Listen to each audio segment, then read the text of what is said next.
Hello, how are you? You're on Caesar Blues channel, and today I'm in Sicily to try its traditional food. I'm in a little town called Taormina, one of the most beautiful in this whole island, which is also the largest in the entire Mediterranean. And I think it's the one that has had the most influence from all Mediterranean cultures. Normans, Phoenicians, Greeks, even Spaniards have passed through here, and all that mix of cultures. It has been a perfect melting pot to give rise to a unique cuisine that I have come to discover. First to the most highly rated restaurant in town. It's called Osteria Tarrita. It's such a popular restaurant that you have to wait a long time before you get a table. In fact, we came, saw the line, and they told us to come back in an hour because it's completely full. And also, at that very moment, the rest of the restaurants on the street were completely empty. And that only means that you have to eat really well at this place. And I hope that's the case. Today I had to get up early to come here from Palermo, so I'm already starving, so I'm going inside to see what's cooking.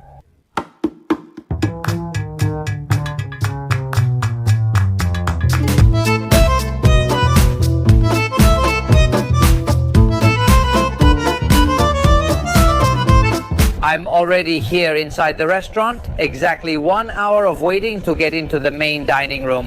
We're much cooler here with the air conditioning, and I love the open kitchen behind me because you can watch the dishes being prepared. And what I love the most right now is checking out the menu so the food can come as soon as possible. I'm hungrier than ever and can't wait to eat. Let's start with the salads, even though I usually save them for my second visit. I'm going to highlight the capres. It's the classic mozzarella and tomato salad from Capri, an island near Sorrento, Naples. I mean, it's not from here, from this area, but it's a salad that I really like.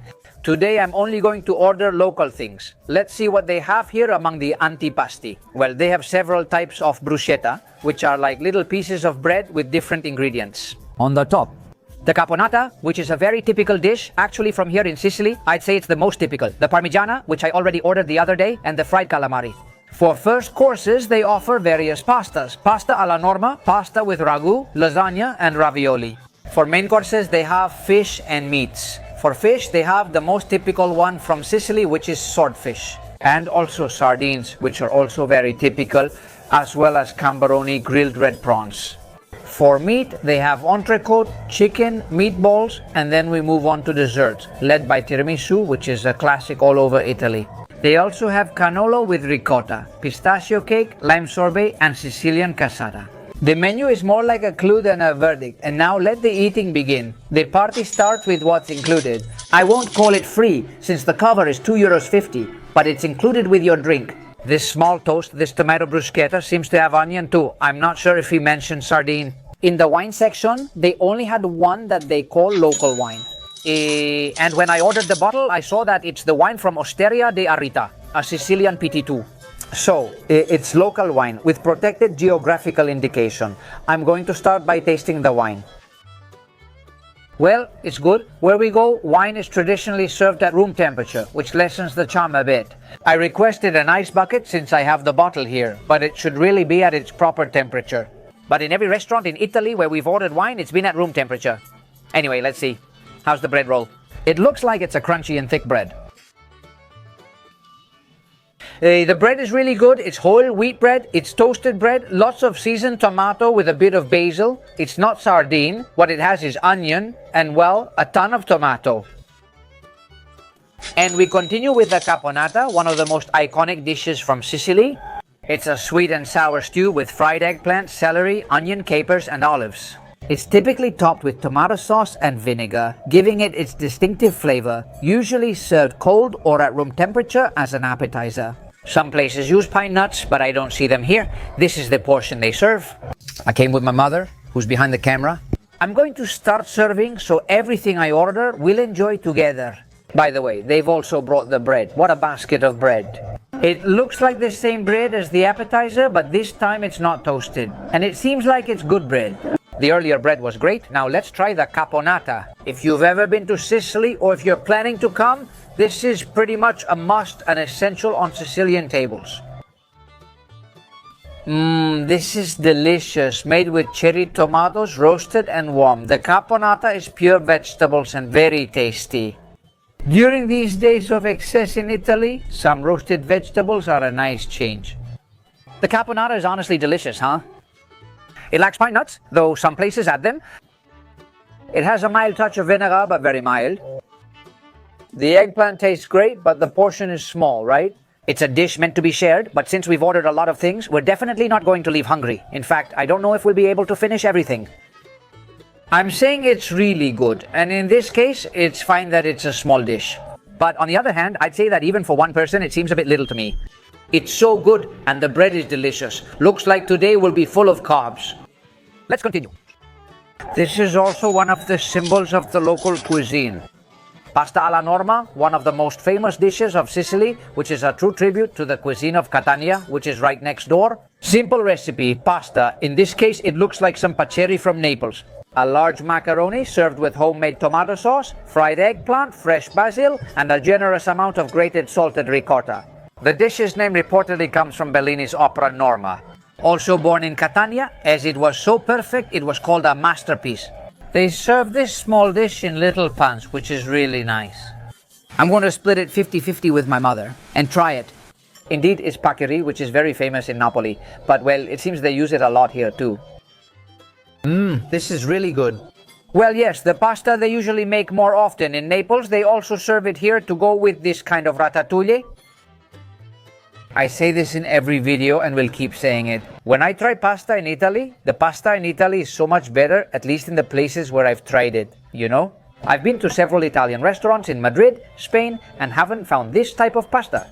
The pasta here gets its flavor from being sautéed in the pan with vegetables. Ricotta is a fresh Italian cheese. It's similar to cottage cheese, but it's not cottage cheese, okay? It's not cottage cheese, right? The mix is great, though this cheese with ricotta is a bit salty. How do they pair it with the sauces here? The eggplant is really good. It's not the same as caponata. This sauce is al dente, but not over the top. Because many times, you know, there's this reputation that in Italy they eat pasta way too al dente. No, that's not the case, right? It's fresh pasta. It's extremely delicious, extremely delicious. There must be a reason this restaurant had a line while others were empty. I feel so proud every time I find a place like this, and I get the chance to share it with you. If you're enjoying this tour of restaurants around Italy, hey, go ahead and leave me a like and a comment about things you'd like me to try in future videos. Here, around Italy. I know I'll be back. And yes, bread with pasta is a 10 out of 10, the standard, right? But an absolute 10 I'll continue. I had never heard this in my life. Pasta with lessard, with sardines? Wow! One of the most traditional and unusual dishes of Sicily, combining the sea and the land. Sardines, fennel, raisins, pine nuts, and saffron. All of this mixed, in this case again with paccheri, and topped, look, here with toasted breadcrumbs, which is known as the cheese of the poor. I'm about to serve and share this with my dear mother behind the camera, who's really enjoying it. Well, yes, here are the sardines. As I was serving, I saw them. Fresh sardines, huh? Not sardines from a can. This sauce has such color. Wow, it's really steaming, Mom. Let's try it, shall we? For now, I just took the stew. I love the poor man's cheese with toasted bread and sardines. They're really delicious. What a strange mix. Well, it's like sardines with tomato. It has some tiny little pine nuts. I'm honestly amazed by the tomatoes they have in this region. Truly amazed. And how do they prepare it? And let me tell you something, the other day in Naples, there was a dish called alla Genovese, but it wasn't from Genoa. And I've heard a lot about Sicilian pesto, but they hardly serve it in any of the restaurants in Sicily. However, the place where I'm going to film tomorrow is much further north, and they do have Sicilian pesto there. So I imagine it's a recipe that's more from the north than from here, in case you were wondering like I was. The combination, going back to the dish, seems sensational to me. I love the dish, but interestingly, and to be honest, my mother tells me she likes the other one better. That she doesn't like this preparation as much. I really love it. It's a 10 for me. It's also true that I get really excited and find it really amusing to give a higher score to a dish. If it's really delicious and also new to me, because you can't deny that the novelty factor is important in everything you try in life. The first time is usually the most memorable, especially for me at restaurants. I always enjoy a restaurant more on my first visit than on my second. It's never the opposite. A plate of pasta here is a main course, and I've already eaten half of the last one and half of this one. And hey, I'm not full or anything, but you can definitely tell it's quite a lot of food. I'm mentioning this because the caponata was minimal. Also, you can see the small pine nuts here. And this is the color of the sauce, which I insist, in my opinion, is really good. Although I agree with my mother on one thing, and that's that I liked the first dish more, but both of them for me were delicious. I'd order them again if I returned. We continue with the grilled swordfish. A simple Mediterranean dish that's very popular here, as it's the island's most consumed fish. It's as simple as this: a grilled swordfish fillet with a splash of lemon, served with a small tomato and onion salad. This fish is mostly caught in the Strait of Messina, where the ferry we took passes through. And it's a dish that, even though it's simple to prepare, is an absolute classic, and you really have to order it no matter what. I'm going to share a simple dish here with my mom. Fresh fish, I imagine. It's really grilled. I don't know where they have the grills because they're not here, but you can tell it's grilled. It's a bit dry, to be honest, and it's just okay, nothing special, really, nothing special. I like it, but I like the tomato much more. Funny how things are, huh? Now there's the dilemma of whether to add lemon or not. I'm going to add a little. That doesn't mean you add it to spoiled fish. Not at all. In many cultures, lemon is used to give a sour touch to many things. Fish, seafood, and not necessarily because it's not good, but it's true that in the past, when the fish wasn't good, they would try to get rid of it a bit, the bad taste. With lemon. But adding lemon doesn't always mean the fish is bad. It seems to me that they've overdone it, for my taste. Of all the things I've tried in Italy, even after many visits, this is my least favorite dish. It's not bad, but it had to be tried. Local fish. Red shrimp are famous here, but since I've had them often, I have to say the onion is delicious. It's from Tropea, right here next to Calabria, the region where my friend Pino Prestanecci was born, whom I send my regards to from here. The most famous food from Tropea by far is the onion. They sell it at every roadside stand. If you buy a magnet as a souvenir, it comes with an onion. Everywhere people mention the onion. It's a bit spicy, delicious, the sauce is great, and the olive oil is top quality. I won't open the can of worms about the oil since many of you are already commenting on it. This oil is delicious. I love the bread and the glazed clay dishes. They're very nice. Let's continue. Some good, some bad, some fish, some meat. These are Sicilian style meat involtini. Well, beef rolls, in this case stuffed with a mixture of breadcrumbs, cheese, garlic, raisins, and pine nuts. They're grilled, skewered on a stick. And this time, it's served with a generous portion of potatoes that look amazing. Wow, the dishes look really well presented. I'm going to share again and see how they taste. All right, let's see how the meat rolls are. They're really good, Exactly, they grill the steak over coals, wrapping it around the skewer. It's thin, rolled up, and has some cheese inside. It has just a little cheese, but you can see the cheese there, It's really good, really good. Well, tender veal steak. How's the tomato? How are the potatoes, poached then fried? What a side dish, what a side dish. Oh, that's good. The potatoes are an absolute 10, huh? My mother happily says she prefers it to the fish. This dish always leaves me wanting more, huh? I mean the quantity, because it's so good. The food is very well presented, very well cooked right in front of you. Here you can clearly see how they prepare everything. All pasta dishes use fresh pasta and are made to order, so they take a while to serve. They must have another kitchen besides the open one with the grill, since this and the fish are grilled, but I don't see the grill there. The Involtini remind me of the kebabs I had at Sicilian Burak in Dubai.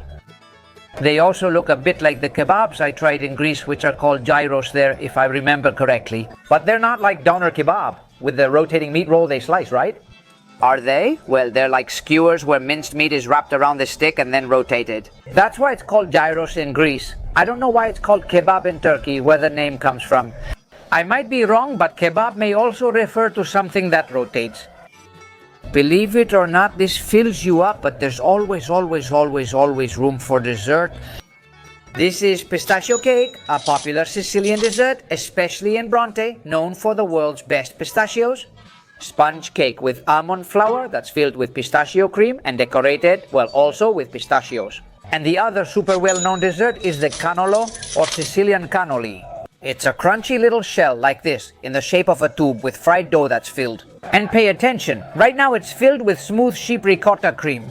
Normally sweetened with a little bit of sugar and, as you can see now, sprinkled with pistachios. This was traditionally made during Carnival, but now, like torrijas, which used to be for Holy Week in Spain, it's eaten year-round. The same thing happens with the Sicilian cannolo. The secret to a good cannolo or cannoli is to fill it right before serving. I say this because we've seen a lot of pastry shops in Palermo, Catania and Syracuse where they already have them prepared. And that's a bit more touristy. Anyway, these are my desserts. There's no need to share this. My mother ordered hers. Oh wow, I say that because I have a sweet tooth and nothing beats a happy ending. How good. The pistachio cake, I think the sponge is actually made with a bit of almond flour. What?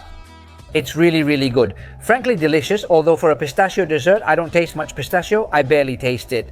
Well, let's see the authentic Sicilian cannoli. It's so good. And yeah, the last time I did this, I was with my mother in northern Italy, in Venice. They sell a lot there, but like I said, they already come filled, unlike now, where you can see this one was just filled. The ricotta cream is really delicious, very lightly sweetened. It's a fried dough that's very similar to that of pestiños. And that's all for today. I hope the video wasn't a bore, right? That's why you've made it this far. And that's why I remind you, if you liked it, don't forget to give it a big super like. If you haven't done it yet, subscribe to the channel. It's completely free. And if you also activate tolon, the notification bell tower, YouTube will let you know when the next video comes out, which will also be here in Italian lands, trying new dishes from this delicious cuisine. And that's all for today. See you at the next restaurant. Goodbye.